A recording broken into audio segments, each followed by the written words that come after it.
84 days ago, the United States and Israel launched a military campaign against Iran that was supposed to be decisive, swift, transformational, strategic. Now, 84 days later, the missiles have largely stopped flying. Negotiations are underway, and the question hanging over Washington, Tehran, and the entire Middle East is surprisingly simple. What exactly did anyone win? Because once you move past the speeches, the headlines, and the political spin, the actual picture becomes far more complicated. Tonight, we break down the deal now emerging behind closed doors, the real cost of this war, and whether the final outcome actually matches what was promised at the beginning.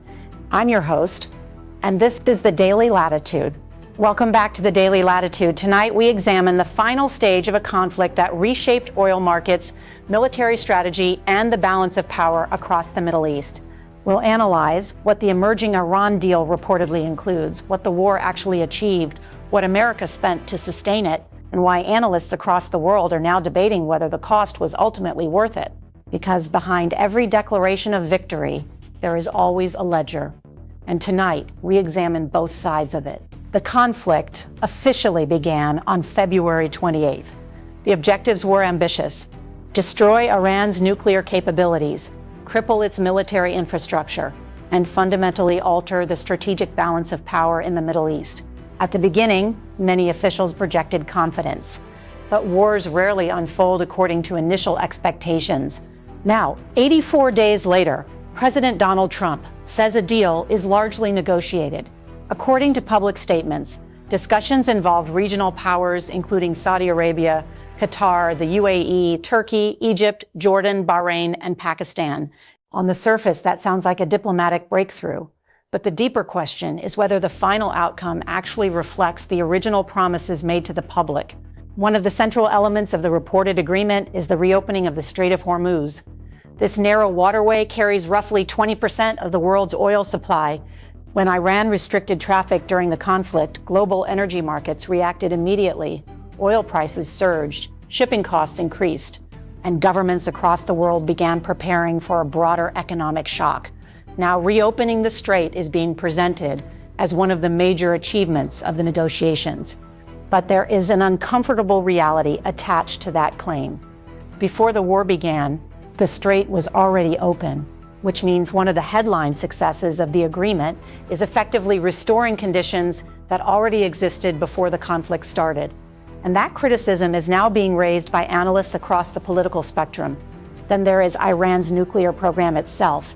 American and Israeli strikes reportedly damaged major facilities connected to uranium enrichment and missile production. Senior Iranian military figures were killed.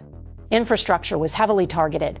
But according to multiple public assessments, Iran still retains significant strategic capabilities that includes portions of its missile stockpile and reportedly meaningful quantities of enriched uranium, which means the program was weakened, but not eliminated.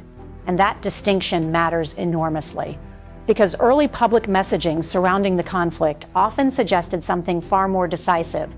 Now, supporters of the administration argue that even delaying Iran's nuclear progress by several years represents a strategic success. Critics respond that the cost of achieving that delay may have been far higher than initially expected, and that debate is becoming increasingly difficult to ignore.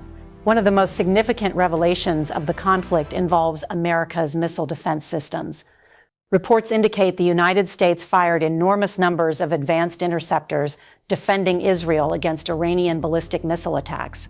These included THAAD systems, among the most sophisticated missile defense technologies ever developed. Each interceptor costs millions of dollars, and replacing them takes time. That matters because military analysts increasingly warn that modern wars consume advanced weapons faster than industrial production can replenish them. And America is not only focused on the Middle East. Washington is simultaneously managing tensions involving Russia, China, North Korea, and Taiwan, which raises a larger strategic question. Can the United States sustain multiple global pressure zones at the same time without eventually overstretching itself? That concern is no longer theoretical. It is now part of active military planning discussions. Politically, the conflict exposed deep divisions inside the United States itself. Supporters argue the administration demonstrated strength, pressured Iran into negotiations, and prevented a larger regional escalation, critics argue the war lasted longer than expected, destabilized global energy markets, and failed to fully achieve its original strategic objectives. And even President Trump himself publicly acknowledged uncertainty during negotiations, at one point describing himself as 50-50 on whether to continue military operations or finalize a diplomatic agreement. That statement revealed something important. Even inside the White House, the outcome was never guaranteed. And perhaps that is the clearest reflection of modern geopolitics itself. Not certainty, not clean victories, but increasingly complicated trade-offs. And this leaves behind the biggest question of all. When democracies go to war, how should success actually be measured? By territory, by military damage, by delayed nuclear timelines, by economic stability, or simply by whether a larger catastrophe was avoided? Because on one side of the ledger, Iran's military capabilities were clearly damaged, regional diplomatic pressure increased, and negotiations that once seemed impossible are now taking place. But on the other side, global energy prices surged. America's advanced missile reserves were heavily depleted. The conflict lasted far longer than expected, and Iran still retains meaningful strategic capabilities. Whether history ultimately calls this a victory, a stalemate, or something more troubling will depend on what happens next. Not just in Iran, but across the entire world order now taking shape around it. 84 days, hundreds of interceptors, billions of dollars, a fragile deal, and a world still trying to determine what this war ultimately changed. What we know tonight is this: the missiles may be slowing down, but the geopolitical consequences are only beginning. That's your briefing for today. If you enjoyed this breakdown, subscribe for more geopolitical analysis, global strategy, and the stories shaping the world around us. And let me know in the comments. Do you believe this deal represents a genuine strategic success, or did the war ultimately cost more than it achieved? See you next time.